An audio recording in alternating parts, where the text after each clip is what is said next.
During these times, a lot of prospects, if they are willing to get involved, see it as a time where they can cut costs or they can negotiate a little bit harder. How are your salespeople dealing with that? They're dealing with it well. Obviously, we are facing this, and our clients are really protecting their wallet. We've incorporated Sandler selling system, which really does well for the types of individuals we have in the process that we have instituted. And what they do is they use techniques to manage this process and the negotiation process. So they enter into upfront contracts. They close and qualify continuously on a sales call to see if there are smoke screens or objections that can't be overcome. So when they use these techniques, they have a greater ability of increasing their chances of making the sale. Interesting, interesting. I'm reminded when I hear you talking about that, Dan, I was just speaking at a leadership conference that Gerhard Schwantner, the publisher of Selling Power, had, and he had with him Neil Rackham, who, among many other things, is the author of Spin Selling. Mm-hmm. And one of the things Neil said that stuck out to me was he said, oftentimes people think that they're going to go for cutting price during times like this. But he said in terms of Maslow's hierarchy of needs, what people are looking for is safety. And so if you can provide that safety, that feeling that what someone is doing is purchasing a safe decision, but positioning it that way as opposed to simply going to save you more money is really where value comes in. Absolutely. This is the time where selling value, selling a solution is extra important. And what we do is walk the individuals through the pain funnel because people do buy emotionally. And what we want to do is make them, as you said, feel secure, feel safe. We want to ease that pain for them by providing them a solution to resolve that pain. So that's the system that we use, and it's been very effective for us. Do your salespeople also, once they've sold a client, do they keep that client and try to grow inside of that client, or are they constantly looking for new? Good question. We are primarily hunting, which means their income and their job descriptions based upon generating new business. The only time they would do any farming or service any accounts, it would really be to maintain a networking relationship or a referral relationship with that client. So when they sell a client, it's handed off to the service team. Right now, my team is focused solely on generating new opportunities and new business for the fourth quarter. Fourth quarter's makes or breaks our selling year. And how do you see the fourth quarter with everything you're facing right now? Right now, we're on pace to hit plan. So obviously things can change. It can go plus or minus from here. But as of right now, which is what we've trained our salespeople to do, our pipeline is projecting us out to be on plan. Excellent, excellent. How do you advise your salespeople to maintain relationships with prospects who say they can't afford your services right now? I think a great salesperson develops and maintains long-lasting relationships, whether they're a hunter or a farmer. So a quality salesperson who is a hunter, who has a prospect that doesn't turn out to be a good prospect, it's not that they're not a prospect, it's they're not a prospect now. And that's really the attitude that most of our sales reps take. So they know that just because someone isn't a prospect at this time doesn't mean they won't be 3, 6, 9 months down the road. So they always stay in constant contact with those prospects, continue to develop them, because most of our clients come on when they have a need. And if they don't have a need now, it's likely that a need will arise sometime in the next 12 months.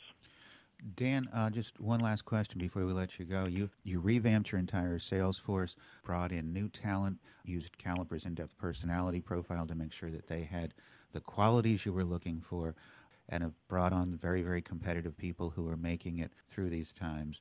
So you have fortunately geared up for what you're going through right now. For someone who isn't in that position right now, what is your advice to a sales leader who finds that he or she has somebody who isn't quite making it? How long do you spend trying to bring that person along, and then what do you have to do?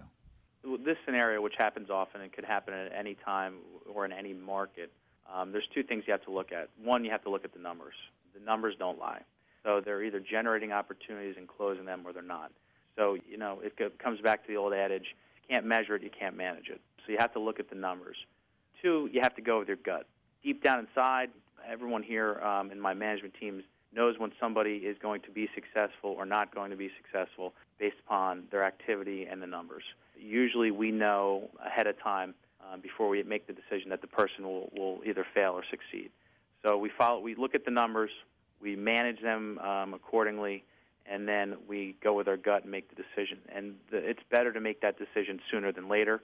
I think as a manager or a coach or a mentor, the natural instinct is to try to save somebody. If you're at a point where you're trying to save somebody, it's probably too late. Terrific, Dan. Thank you. Thank you so much. It's always a pleasure to talk with you. You have real clarity about what you're trying to do. And fortunately, what you've done in the past year and a half has prepared you for this time. You've improved your closing ratio by 40% at this point. Yes. Well, Patrick, thank you very much. Thank you. Dan Sheridan, Vice President of Sales at Extensis. It's interesting to see how sales leaders have prepared for this time. As I say that, I'm thinking back to the dot-bomb era in the early 2000s, and I'm sure that many tech companies might be feeling some deja vu right now. And I'm sure that there have been some lessons that sales leaders took with them. Right now, we're going to be speaking with Tim Barr. Tim is the Vice President of Sales for Telesource Systems. Telesource has been a world leader in resale, remanufacture, repair, and re-engineering of circuit board-based technology since 1979. And I know, Tim, you've been with Telesource since the early 90s, right? Correct, 1993. Tell us, having gone through the dot-bombs that happened in the early 2000s, and I know in the high technology world you're dealing in, has had many ups and downs, but can you tell us what it was like then in terms of working there, what it was like previously leading up to that time? Everything was possible. Every month was a record month. Everything was great. We grew exponentially. We were on the Inc. fastest growing companies list, all those types of things. And when the dot-com bubble burst, it was really, really hard. And we basically had a conversation with our sales team that there were still people that were buying. We just needed to go find them. But when the world falls apart, that's basically what you need to do. You need to get back to the basics, and the basics are prospecting, finding new business, uncovering people's issues and needs, and having creative solutions to fill those needs and help them out. How many salespeople did you have in the early 2000s? Early 2000, we had about a dozen. And how many made it through that? All but two. Can you tell us what the two people didn't have because of their attitude or because of their performance? At that time, it was primarily attitude. Someone's either on track or they're not. But it does take time. If somebody's gotten to the point where they have to have a formal written plan for them, it's going to take 6 months to turn their business around. The rest of the organization, there's the top performers. How do they carry through it? And do they end up having doubts that you have to work with? Did they just sail through it? Were they just setting new records for you and knocking you out by their determination and drive? Nobody sailed through. Again, it was a painful time where the world just changed. It appeared as if nobody was buying anything. The top people then, they didn't sail through it. Were there times when you were able to share something with them or come through in a way we might not know about? Because oftentimes we just think top performers, they don't need anything. All they need is for us to clear the path. Top performers typically are self-motivated type people that go out and they're assertive, aggressive. They go after that business and oftentimes need significantly less direction than the people in the bottom 50%. What I needed to do at that time was to consistently remind them that this too shall pass, that there is business there, dig down to the basics, and just go find the business. I have an exceptional crew of salespeople, and my job oftentimes is just to listen to them. I'm the person with whom they can blow off steam and complain, and then they'll say, okay, that's it, I'm good, I'm done, and then they go back to work. Mm-hmm. And at that time, it was, you're part psychologist as vice president of sales. And at that time, there was just a great deal of that. Let me tell you my frustrations. Okay, I got to go make some money. See you, bye. And we went through a lot of that. The top people basically, because they've been tried and they've gone through it, and they know that business is oftentimes cyclical, and they just need to get through these tough times. But it impacts them. I mean, our top people are all straight commission. They've made that decision because they can make more money. So as a straight commission person, it's a little scary to have the business falling out from underneath you. Okay, so top performers, and that's interesting to hear you say, Tim. Sometimes they just needed to come in and blow off steam. They needed to talk about the frustrations, and then you were there to sort of counsel them, and then they said, okay, fine, and they shook it off and they were able to get back out there. When you think about the qualities that get top performers through that, what quality comes to mind in terms of dealing with tough times like this? A number of qualities: optimism, obviously, confidence, the self-assurance, ability to do their work. Again, the things that I've already addressed, that assertiveness and aggressiveness, where they're going to go out and they're just going to continue to do this just because it's in their nature. The top performance, typically, in my experience, have all of those things where they just come in every day, they do their job.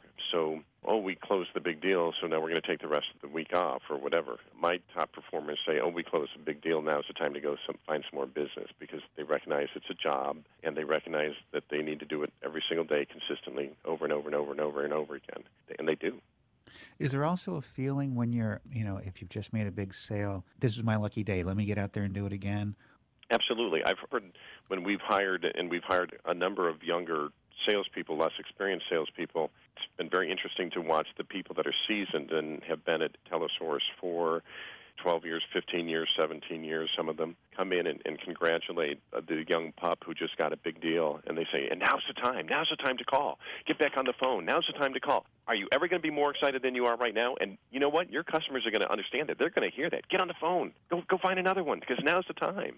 And so there is absolutely that feeling out there that when you close the big one, it's time to go get another one. That's great. That's great to hear that. That's great advice. You've talked about the people who were struggling and some of who you had to let go, the people at the top and how you kept them inspired and motivated. That middle who can go either way, how do you help them at those times? Our middle portion typically are people that simply have less experience. Our bottom portion just doesn't make it. The lower and the middle tier are people typically here who are building a business. It takes a couple of years to build a significantly good business here. And the way that we have done that is we have tried to do team building with getting the entire sales team. Even in bad times, we might do something. For instance, a few weeks ago, and we had a great October. Even though the world seems to be falling apart, my team had a record-breaking October. But the middle people, the mid-tier, a little bit more counseling, a little bit more patting on the back. I believe in writing personal notes, so I write notes and send them to their houses and those types of things.